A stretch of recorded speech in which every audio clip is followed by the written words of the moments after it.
Yo, yo, yo, this your boy Neo, the anime guy. I'm gonna let my other co-hosts tell you who they are.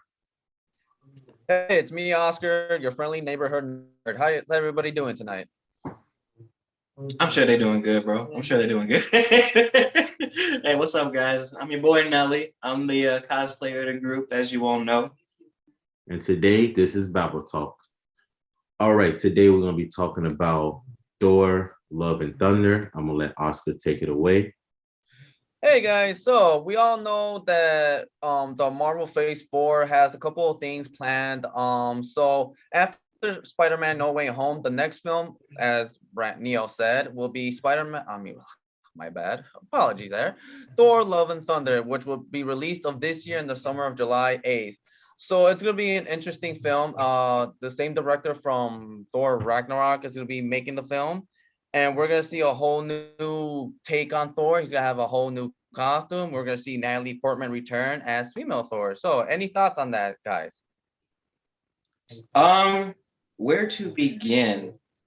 Um, Loving the idea that they're adapting the Mighty Thor concept, where Jane becomes Thor after receiving the hammer. How they're gonna merge Mjolnir back together is gonna be something I'm really excited to see. Which, by the way, just double checking, isn't is that coming out first, or is Doctor Strange Multiverse of Madness That's that gonna comes be out a, that's coming out first. Then Doctor Strange comes out because Doctor Strange, Multiverse Madness will be coming out May 6th. May 6th? Right. Okay. Yeah, pretty much. So yeah, obviously they're going to be taking a break from the multiverse setting of the Marvel Cinematic Universe, and then just taking us back to the fun space race that they've had over the years with like Guardians and then Thor and things like that, which I'm thinking is going to be pretty cool. I have a prediction that maybe, if not in a cameo or just like a passing by sequence, we're going to see something involving at least one of the Eternals or something from that realm. That's just my guess, considering how they actually name dropped Thor in that movie. So, and considering Thor's new outfit, the color scheme, the design, uh, it kind of looks like Icarus from the Eternals anyway. So I kind of feel like that'll be something that they might allude to or something. I have no idea how they're going to do it, but I think it looks great. Oscar, you were mentioning to me earlier that you did not like how bright it was. What's your take on it? Right. So when I first saw, I think they leaked it on Facebook. Like they showed his costume, or at least the Phase 4, Marvel Cinematic Universe. So when I saw his costume, I was like, I'm okay. Like again, personally, I think like the color scheme's way too bright. Maybe they should could like dim it down just a little bit, just by a little bit. Because he kind of looks like a Power Ranger. He legit looks like a Power Ranger. I feel like his Stormbreaker is legit his Morpher. But yeah, I mean, I like the design, but other than that, the color scheme, I don't know, it's not really working too much for me. Kind of reminds me of Wolverine, because you know how Wolverine's classic suit comes with blue and yellow. That's kind of what the Wolverine. Yeah, and you know what? Considering how it looks more animated from a, uh, it's like putting up a poster, like a promo art poster. It looks more yellow than it does gold, because I'm thinking gold is the color scheme that they were really going for. Like take the Thor: The Dark World armor, for instance. Like in the promo art that they released, and if you look closely at it in the movie, it's got hints of gold in it, but it looks more dark gold or dark gray more than Right, anything. right. So I'm sure in the movie when it comes out, it's gonna look more like a dirty gold than it does like a bright yellow gold, like a corn gold that they got going on. But Yeah. yeah, as a Thor cosplayer, I think that'll be something pretty cool to try. Um, I actually might make alterations to one of the under pieces that I have for the armor just from this movie. I don't know. I'm gonna see it before I make an assumption, but I really want to see where they go with it. And I like the fact that they are including the Guardians again for this movie. I don't know how small of a part it's going to be, or if it's going to be like a major plot point. But yeah, I think it's going to be pretty cool that they're including them, and they're still getting their own movie. Oh So- yeah, because I remember Thor and I believe the end of Endgame, was it Endgame? Thor did leave with the Guardians, right? I kind of Yeah. thought that was Infinity War. My bad. Probably I'm a little rusty. No, yeah, it was Endgame, It was and it's Sure. and they're showing us that he's back to being completely in shape. In So I want there to shape. be a montage of him getting back into shape somehow for this movie. 80s For this, music like, playing in the background. like, did Peter Quill get a Bowflex? And did Thor use it more than he did? I just kind of want to see Fat Thor first before we see him back to his natural state. Back in that. No, I'm sure they're gonna show it. You know, bridge a gap. Thor to be fat. Or they're just gonna give us like a exclamation from like. Did you ever see the movie Focus, where the guy walks in, and he's just like, "Oh my God, you look so great! You lost so much weight. I did a cleanse." Neil was mentioning, say he'd rather see Fat Thor. I want to see Thor fat throughout the whole entire movie. I don't want him because I don't want it to be where this man was all fat, right, and then he get all fit. Because in some reference of Thor, in some books and some pictures of him, he is kind of fat because his like. I know that in some stories he can drink for days, he can eat for days. Yeah, he can drink. And like the fatness that he had is like more to his character. So I love that Marvel did that for him when he was in that village. He's like, what am I? I'm not a god. I'm not anything. I'm not Odin's son. I'm just a worthless man or whatever. And you show the difference of like he kind of lost that confidence in himself. Yeah. But doing so really showed that like this is how Thor supposed to look. So I feel like they can still use that kind of that weight and not take it all away. I don't want to take it all away. I feel like by like 2/3 of the beginning, they're gonna actually have him back to his fit self. Now I know in some versions of Norse mythology they have him as a little chunky, but that's mostly muscle because that's how Vikings were back in the day. But I think it makes sense the way they had it here because I'm like, wait a minute, hold on, wait. He consumed a whole bunch of food and a whole bunch of drink throughout the first couple of movies. Now all of a sudden and then it clicked for me. 5 years where he wasn't burning any of that food or drink off by fighting anybody. Yeah. And he was in a depressed state, which means he was consuming even more. So I thought it made sense. And with him getting back into the fight and spending a good amount of time with the Guardians doing whatever, I feel like those eating habits probably didn't go away as much as you would think, but he's burning it off more now. And he wants to get back into shape, So yeah, true that. I think it'll all come to a head. I believe this happened in the movie. And in Guardians of the Galaxy, in Endgame, when Thor went off with the Guardians, I like how I think it was Rocket or someone that was like, who's in charge or who the boss? And Peter and him was going back and forth, like, well, that was beautiful. Yes. I'm a son of a Celestial. Yeah, but I beat Celestial. So stuff like that. I think that was so funny. And I think the Guardians are gonna have a big part in this whole movie. I don't think it's really about Thor. To me, I don't think it's about Thor. Based on the posters I have seen for it, I feel like it's not about Thor. I think it's more about other people in a different roles that's gonna shine and gonna show like more about it, leading into other movies. Just like I think that's gonna be a major concept for the movie too. The way Taika Waititi explained it was that it was pretty much practically gonna be mostly a rom-com, like a romantic comedy because you've got things going on between Jane and then something going on maybe between Valkyrie. And then with sprinkle of comedy and superhero stuff on the side.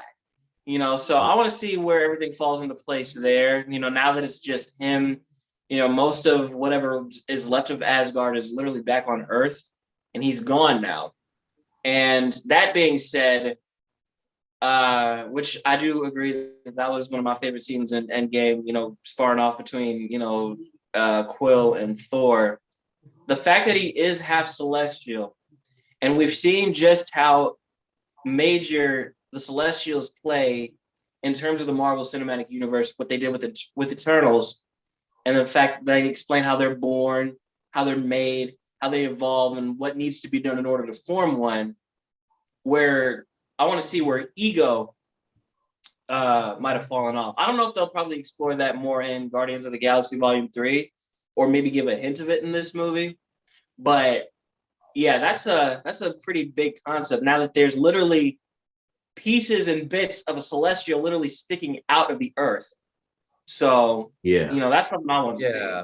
I think they're probably gonna touch up on that a little bit about ego, but I kind of want to see where it's gonna take Jane Foster's, Natalie Portman's character, how she's gonna get the next mantle for, the female Thor, and what's gonna happen with Valkyrie. Because last we seen her was an Endgame, and she's pretty much, I guess, the new, I don't know, I think like the new queen, The new ruler. The new Yeah. ruler. Thank you. The new ruler of Asgard. So I'm gonna hope to see what they're gonna do with the character. It'll be exciting. Well, I feel like they after watching No Way Home for yet another time, I noticed that they mentioned that there was damage done from the drone attack to New Asgard from what happened in No Way Home, from the events of that. So obviously there's going to be a thing about diplomacy, making sure that the Asgardians aren't tampered with, because there's only a few of them left now until they can repopulate and spread. And then the fact that because they're not from Earth, and because they're considered like a foreign, state of being all themselves, they're probably going to want to stay as separate as possible from regular Earthlings, let alone Americans. So I would imagine that with Thor getting a more space advent, traveling off with the Guardians and then doing whatever he can as a protector on the outskirts of the galaxy, Jane, acting as Thor, is going to be back to join the new Avengers, which, if you've been keeping a roster, is going to be mostly all female.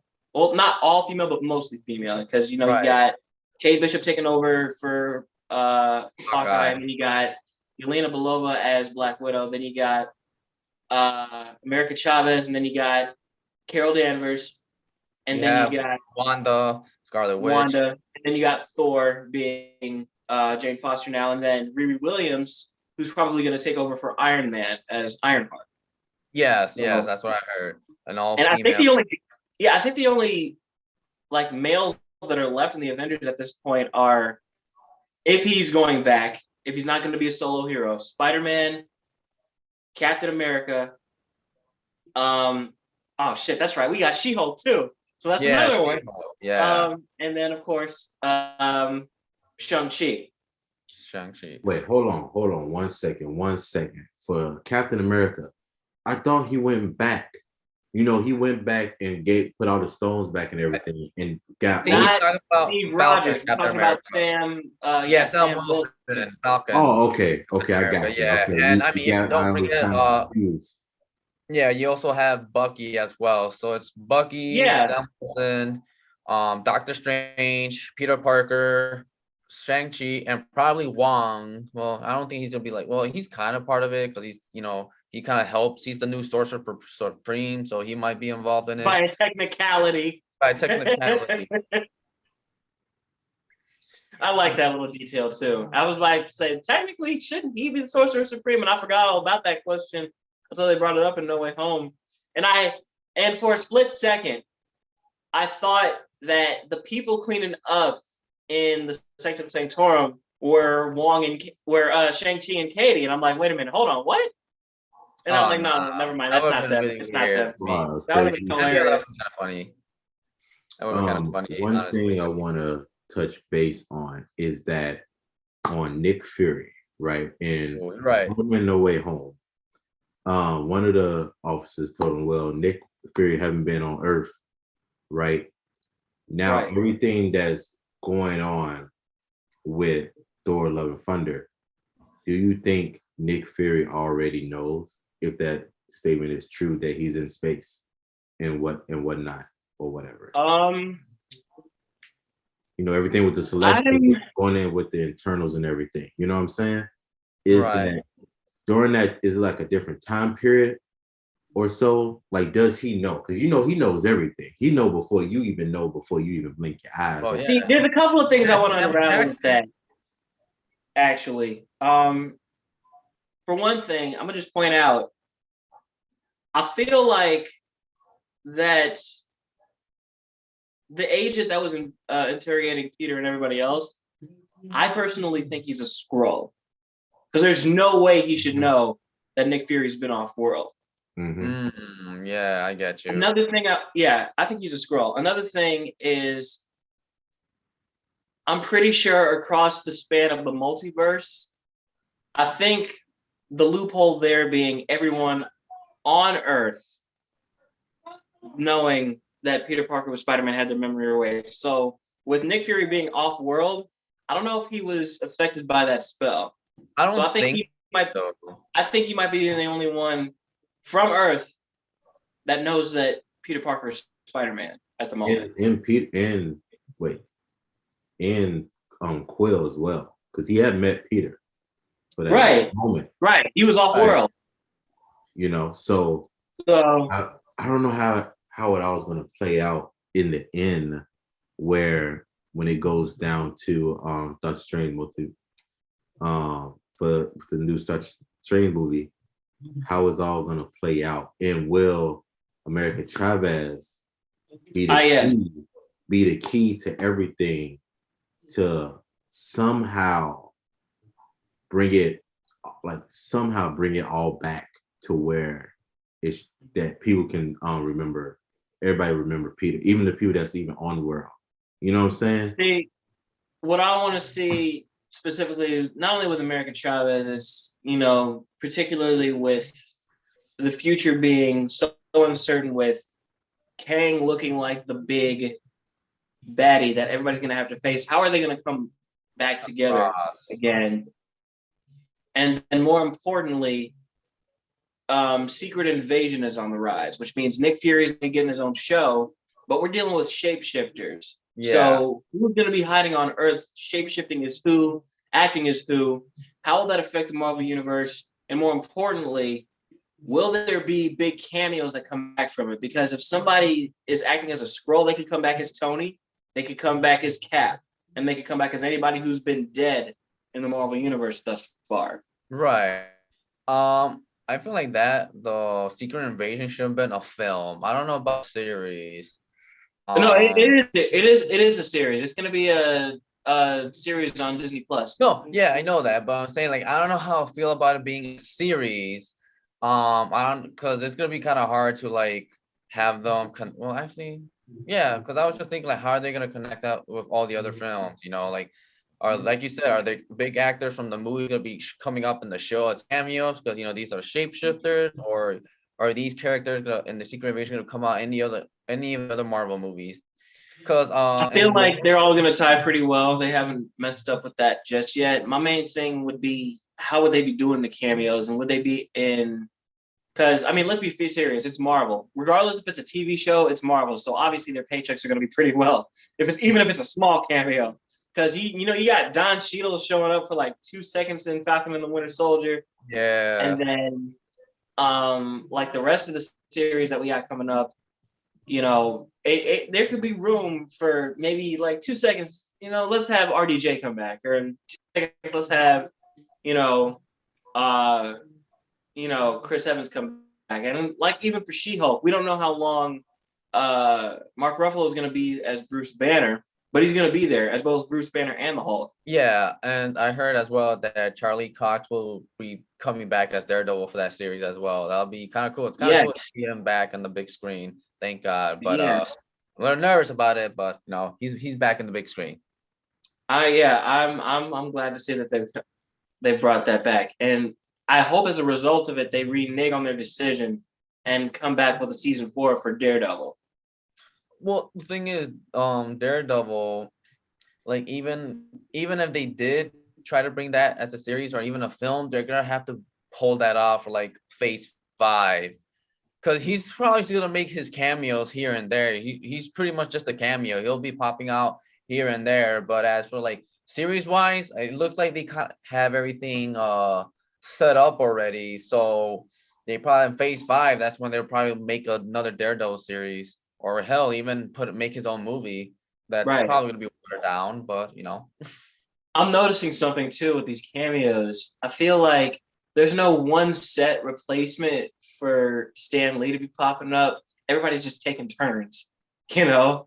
So like one Yeah, day I maybe agree. it'll be Vincent D'Onofrio as Kingpin, or maybe one day it'll be Charlie Cox as Daredevil, or maybe if they do it right, moving forward, probably after Phase 5 is my guess. Deadpool is going to be taking over for Stanley, just popping up in like every movie, just Yo, that'd be randomly kind of doing funny. whatever. Yeah, That'd be that'd be hilarious. funny.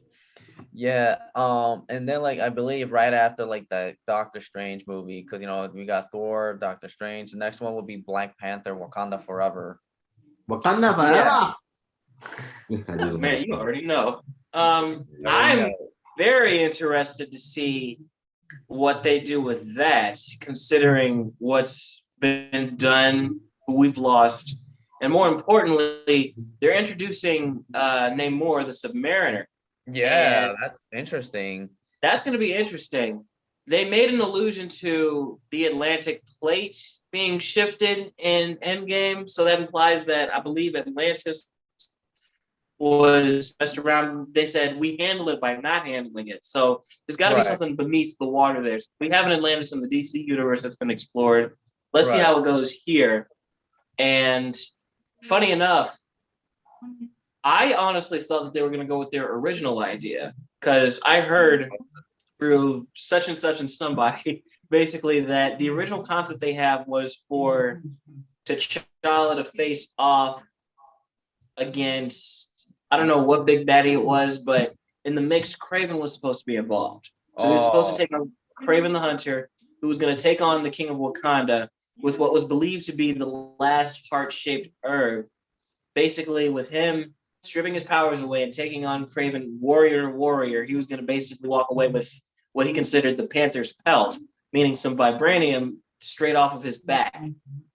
All in oh, all, the idea was that he was supposed to fail, and he was supposed to flee to New York, taking on a new hunt, basically a new prize, which was going to be the Spider of Queens. Spider-Man. It was going to be him versus Spider-Man, and I thought that was going to be a great idea, but That would have been kind I of guess I cool. didn't go Yeah. along with that. Yeah, I mean, then it's weird because Sony is coming out with a Craven the Hunter movie. So Yes, with I think it was with Aaron Taylor Johnson, I yeah, Aaron believe. Taylor Johnson, Yeah, which is weird. And in the yeah, scope of the multiverse, it's weird, but it makes sense, yeah. It's weird because I because mean he this too. died. He played Quicksilver, and he's coming back as Craven the Hunter. That's Yeah, I don't know that's what, man. That's crazy. just weird. It really is. But yeah, that actually sounds like a good idea. I like the idea that you were telling us about. Like that would be an interesting concept to see. And but like I don't know what's gonna be the new concept now, because you said that you mentioned that Namor might come out in this film. I don't know if they released anything about the script or the plot line that's gonna happen with Black Panther. So I'm gonna go Well, on. yeah, I feel like they pick and choose what to let get touched and leaked from the Marvel universe, be it from Sony or be it from the Disney side of it.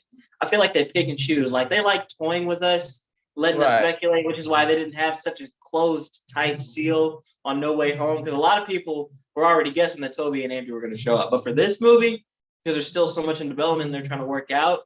They're right, probably trying to like keep like a tight knit clasp on it, just to make sure that nothing's really messed up, which right. is a good idea considering you don't All the want a leaks. lot of people spectating too much. Plus, with your main guy gone, you want people to just go in blind, see the Yeah, legacy, exactly. put together properly, but still you want to keep everybody together, because there was once a time, guys, for everybody listening to this blog, I know you remember there was once a time where the only leaks that we got were from like Entertainment Weekly or whatever Yeah. little picture that we got maybe off of the lagged version of Google. Yeah, So I remember. nothing was leaked. We just had to Right. wait and see when we watched the movie. Or Right. maybe, just maybe, go around the corner to see the dude on 158th Street with the bootleg DVDs in his bag. Crazy. Yeah, and like, what is your take on the Black Panther, Neo? Is there anything you excited? Is there anything you want to see in the film to happen? I want. So before we wrap it up, I'm gonna give my last little take on what I think about the upcoming movie for Black Panther. I want them to really show like the growth of what we saw in the first Black Panther film and be like 10 times more advanced than it was before. You know, I want to see like new armor. I want to see new weapons. I want to see how they saw different like heroes, like a different like type of Thor hammer, you know what I'm saying? Or a different Captain America shield. I want to see something like that, like they own spin off from it. Because you know the girl, I forgot her name. That's my bad. Leticia, Sure. That for makes sure, all the yeah. tank. I want to see her like just go ham. I want to see like some stuff that you never seen before with all the CGI and everything. I really want. Right. And I want to see her growth. I want to also see her as the Black Panther or like a version of that. You know, to see like this is what my brother was, but this And is this is me. what I I'm am. taking on that name or that legacy, but I'm putting my own spin on it. You know, I don't want to copy him. I want to show my reflection of him. You know what I'm saying? If that Yeah. makes sense. Right. And you know what? It's funny you say that because it's in terms of how they want to, tell the story, she was sort of grappling with the idea of sort of not really proving herself, but letting her, intellect and her weapons and her advancements with the technology at such a young age speak for her when a lot of people really didn't take her seriously. Mhm. And she was very much like the Q of the movie, like the Q to James Bond for, T'Challa. Right. And that being said, those advancements, I know as a 16, 17-year-old woman who just got back from being dusted from the blip, mind you, I would want to see how she not only advances, Wakanda technology, since at the moment diplomacy is still, slowly but surely moving forward now that T'Challa opened Wakanda for the rest of the world, Yeah. Right. Yeah. and then, as someone who was actually there to witness an outsider like Tony Stark actually sacrifice himself for the planet and create nanotech that's just maybe up to par with the Wakanda technology. I want to see if she takes any inspiration from that.